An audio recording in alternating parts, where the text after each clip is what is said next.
So our Super Bowl is set. Patriots, Seahawks. What does this mean for both teams? Moving forward, what does it mean for the Rams and the Broncos who now lost? Welcome to Hold My Helmet, your host Will Reichling. Going to react to the conference championship games. Going to give my early predictions on the Super Bowl. And I'm going to get into the teams that lost, the Broncos and the Rams, and what the future holds for them. And what the future holds for the Patriots and the Seahawks in a few weeks in the Super Bowl and beyond. So like, subscribe, share. Let's do it right now.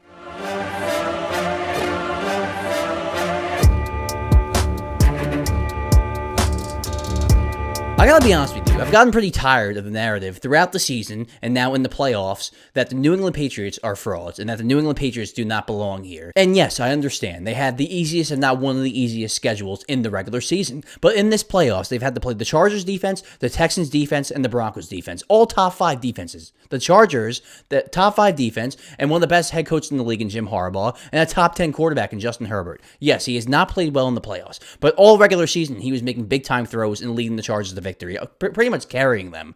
So they beat the Chargers, top 5 defense. The Texans won 10 straight games before they played the Patriots. They won 10 straight games, the hottest team in the NFL, the best, if not the second best defense, if you want to give it to Seattle, in the league, and the Patriots go in there and beat them. So they beat the Chargers defense, top 5 unit. They beat the Texans defense, top 2 unit. Then they beat the Broncos defense, who's probably a top 3 unit. It probably goes Seahawks, Texans, Broncos. So they beat 3 of the top 5 defenses in the playoffs. So I understand that the quarterbacks, yes, CJ Stroud had a shit game, still a top 15 quarterback, had a bad game, has struggled at times, but he's still a capable player. The Chargers, yes, missing a lot of injuries in the offensive line, but that pass rush really got to Herbert and stifled him. So beat the Chargers, top 5 unit on defense, beat the Texans, top 2 unit on defense, then they beat the Broncos, a top 3 unit on defense. And yes, the Broncos, big loss, missing their quarterback, Bo Nix. Jarrett Stidham hasn't played in years. Completely understandable, but you play the schedule in front of you, and looking back 10, 20 years from now, we're not going to remember the Patriots as, oh, they only made the Super Bowl because they had an easy schedule. We're going to remember the Patriots as Drake Maye, Mike Vrabel in his first year, Drake Maye in his second year, leading this Patriots team to the Super Bowl. We're not going to remember schedules. And let's not forget that the 1999 Rams had one of the easiest schedules of all time, and they won the Super Bowl. So just because you have an easy schedule in the regular season, you still have to win the playoff games. You still have to win against the top defenses. And the Patriots did that. Drake Maye hasn't played great in the playoffs, but he's done enough to will them to victory. In this game against the Broncos, yes, he wasn't great throwing the ball. The conditions in the second half were shit, but he had 3 big-time moments where he took off and ran for big yards with his legs. And all 3 times were backbreakers for the Broncos. The touchdown run he had, the run in the third quarter that led to the field goal, and the run to seal the game. 3 big runs with his legs that were complete backbreakers for the Broncos. So just because he wasn't throwing the ball effectively in this game, I mean, neither of these 2 quarterbacks were, Drake Maye found a way to affect the game with his legs. And that last run to seal the game, great call by Josh McDaniels to trust Drake Maye's legs in a big spot. So the Patriots were never frauds. They had to go in here, beat the Chargers defense, beat the Texans defense, beat the Broncos defense. They beat all 3. Now they're in the Super Bowl, so people could say all they want, that they were frauds, they had the easy schedule. Sure. But they had to beat the best defenses in the playoffs, and they did that. For the Broncos, I mean, Jarrett Stidham had that great deep throw on the second drive, but there really wasn't anything else after that. He made a couple plays here and there, but the interception at the end of the game was kind of really stupid, just throwing it up in bad conditions and just kind of the ball died in the air. So, would you have won that game if you had Bo Nix? It's very, very possible. It's very possible that you would have won that game if you had Bo Nix. But Bo Nix was very hit or miss this season, so it was up in the air. It was not a guarantee that you were going to win this game with Bo Nix. He could have shit the bed, just like Drake Maye did, just like Jarrett Stidham did. So nothing was guaranteed, and I think the Broncos might be the favorites, if not, will most likely be the favorites to win the AFC at the start of next season. So I know the Broncos fans, it sucks that you lost that game, and as a Jets fan, it doesn't even compare to what you guys just went through. You were in the AFC Championship game with your rising star quarterback, and then he fractures his ankle, and then you have no hope. The only thing I can relate to that is my Jets getting Aaron Rodgers, and now we know they probably weren't going to be a Super Bowl contender, but at the time, the expectations were really high. I go to that game, 4 plays in, tears his Achilles, and then your season's over. So I understand that gut-wrenching, devastating loss and blow by losing a player, especially a quarterback. So that really sucks, Broncos fans. Like, you had a shot to win that game with Stidham. I mean, imagine you had Bo Nix. It wasn't going to be a guarantee because Bo Nix was kind of up and down, but he was coming off a high of playing one of his best games of his career against the Bills. So I would be very confident that if he played that game, you guys probably would have won. So you're going to have to retool next season and maybe add a couple more offensive pieces because you have a lot right now. But like, you could probably add a few more, maybe develop more of a running game. But the Broncos, I know it sucks. That really sucks. You'll definitely be back next season, though. So, like, keep your head up high. And Bo Nix hopefully has a full, healthy recovery.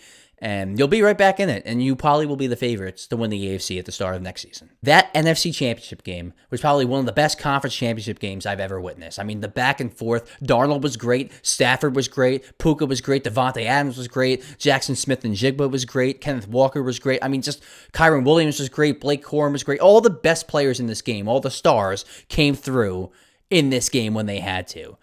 It really just comes down to, and I'll get into it a little later, it came down to that muff punt, honestly, by the Rams. So their special teams kind of killed them again. But let's start with the Seahawks. Great game by Sam Darnold.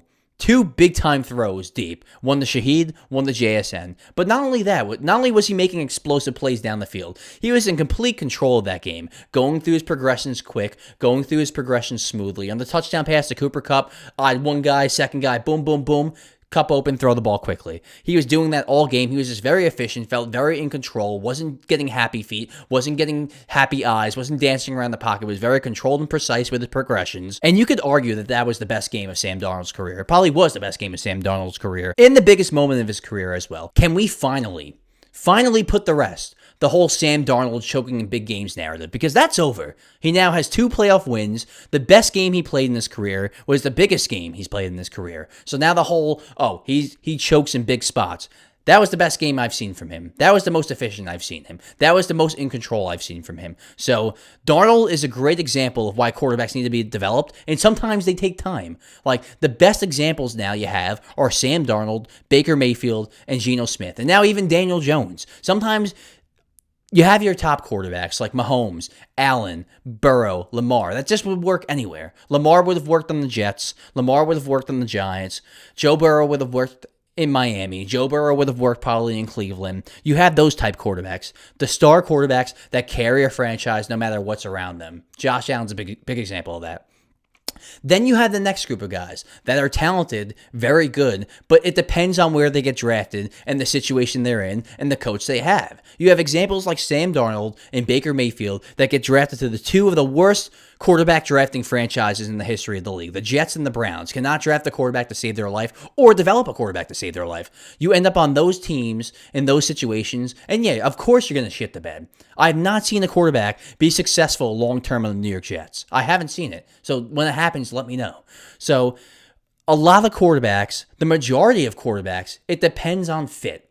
So for Sam Darnold, Baker Mayfield, Geno Smith for a little while, you had to get them with the right scheme, the right coach, the right players around them. And for Sam Darnold, gets traded from the Jets, goes to the Panthers, struggles there for a bit, sits, comes back in, plays a little better, goes to Kyle Shanahan where he can learn that Shanahan system. Has a year where he gets to sit back and grow and learn football. Then he goes to Kevin O'Connell and he thrives. Similar system, just thrives. 14 wins, was playing in the game for the 1 seed, and I'm not going to lie, he completely shit the bed against the Lions. And I'm not going to lie, he completely shit the bed against the Rams in the playoffs. Like, there's no doubt about that. He really choked in those 2 games. The biggest games of his career at that time, he choked. So the Vikings had to make a decision. Did we go with our first-round quarterback that's coming off a severe injury, that's on a rookie contract, or are we going to pay Sam Darnold, starting quarterback money? And they chose to go with J.J. McCarthy. And you're hearing reports now they did that because the narrative in Minnesota, from the Vikings, this is from the Vikings, it was leaked, that Sam Darnold didn't play well in multiple big games. So this conversation really isn't about the Seattle Seahawks. It's not even really about Sam Darnold. I want to make this about how fucking stupid the Minnesota Vikings were. Because I said it when they let him walk, when they let him go to Seattle, and people could say, oh, they gave him an offer. They tried. No, they did not try. They did not match the years that Seattle gave Darnold. So they did not try hard enough to let that guy walk. 35 touchdown passes, over 100 passer rating, 14 wins, almost almost got the 1 seed. You let that guy walk for a guy, an unproven guy, who barely threw the ball in college, who now we could all tell is very injury prone, was coming off a devastating injury at the time. You choose to move off that guy for that guy. That is a fireable offense. Whoever decided on that should get fired in Minnesota. I don't care if it was Kevin O'Connell. I like him. He's an offensive guy. He's smart. I don't give a shit. If that was his decision, you got to get rid of him. I don't care if it was the GM. I don't give a fuck. I don't care if it was the owner. Like, someone has to go for that decision. That is a catastrophic decision that was made because you let a guy walk that, yes, had 2 shitty games in the biggest moment of his career. 2 shit games. But you took more value from those 2 games than the aggregate of the entire season. You completely neglected that and just focused on those 2 games and said he doesn't play well in big moments. What about the entire season when he played well against Green Bay, when he blew out Houston? Big team after big team, they were blowing out. And all they remembered is the last 2 games because of recency bias. You remember what was most recent to you. This is the crazier part. The fact that people thought getting Sam Darnold and moving off Geno Smith, that was a downgrade. People thought Geno Smith was better than Sam Darnold. In what world was that ever true? Sam Darnold has more upside. He has a bigger arm. He moves better. He's more explosive. He's more coachable. I mean, in every way, Sam Darnold is better than Geno Smith. Geno's faster, yes. And I think Geno might have a better deep ball. Sam's got a pretty good deep ball too. But Sam's way more explosive in the pocket, moving around, rolling out, keeping his eyes downfield to throw. Sam had more upside than Geno. Maybe at that moment, Geno was safer. But the fact that people thought that Geno was better than Darnold is just like, what are you doing, man? As for the Rams, Stafford looked great. Kyron Williams looked great. Corum looked great. Devontae Adams and Puka were beasts. But the 2 muffed punts, one was lost to Seattle. That's what happened. That's why they lost. And it reminds me of remember the Chargers? I think it was 2007 when they were the San Diego Chargers. I watched a John Boyes video on this. They had the number 1 ranked offense, the number 1 ranked defense, and somehow missed the playoffs. How is that possible, you say? How do you have the best offense and the best defense and miss the playoffs? I've never seen that happen before. It's because their special teams was the worst special teams of all time. And the Rams had a similar situation happen here. You have one of the best offenses in the league, and if not the best offense. I'm pretty sure they had the most yards per game this season, or the most points per game this season, and the least penalties. A top 10 defensive unit. So the best offense, a top 10 defensive unit, and somehow you're not in the Super Bowl? What happened? Plus, the offense played great today. The defense had some moments today. How do you not win this game? It comes down to special teams. That muffed punt was everything. You could also say, okay, you had the Reek Woolen situation with the unsportsmanlike conduct that gave the Rams new life, and then the Rams had a touchdown. So maybe that evened everything out, I guess. But the muffed punt kind of changed the game for the Rams. And it happened too many times this season where special teams bit them in the ass. Let's start with the Eagles. Game-winning field goal, blocked. Then you're playing Seattle for the 1 seed maybe a month or 2 ago. Rashid Shaheed takes it back to the house for a touchdown on a return. Then all of a sudden Seattle comes back and wins. Started with that play. So you had the blocked field goal to win the game against the Eagles. That gave you a loss. You had a game where you were up multiple scores against Seattle, and it all started with a Rashid Shaheed return touchdown. Then they got rolling. You lost that game.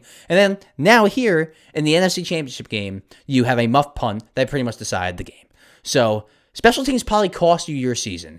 And I still think Stafford's coming back next season. I still think the Rams are going to be one of the favorites to win the NFC next season. But, you're running out of opportunities here. Stafford's getting older. Once Stafford's gone, you're kind of fucked.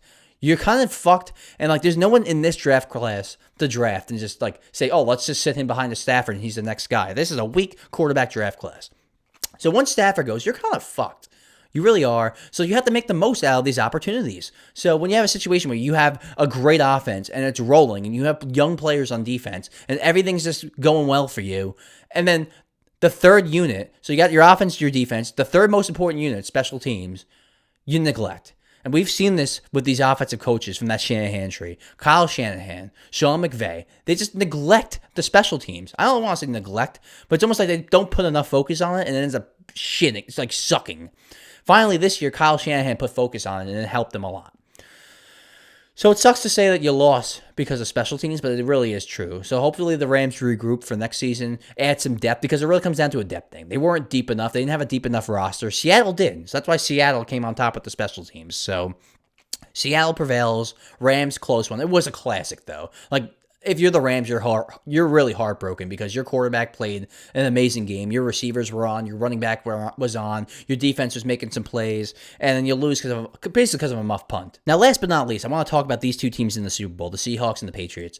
And they both made decisions in the last couple of years that changed their franchise. And if they didn't make these decisions, they would probably be in the dweller, in the sewer, at the bottom of the league with the Jets, the Titans, at the Giants for years, the Browns. So Robert Kraft comes in, brings in Belichick, Brady. We all know what happens. They win a bunch of Super Bowls. The rest is history. You have a legendary head coach.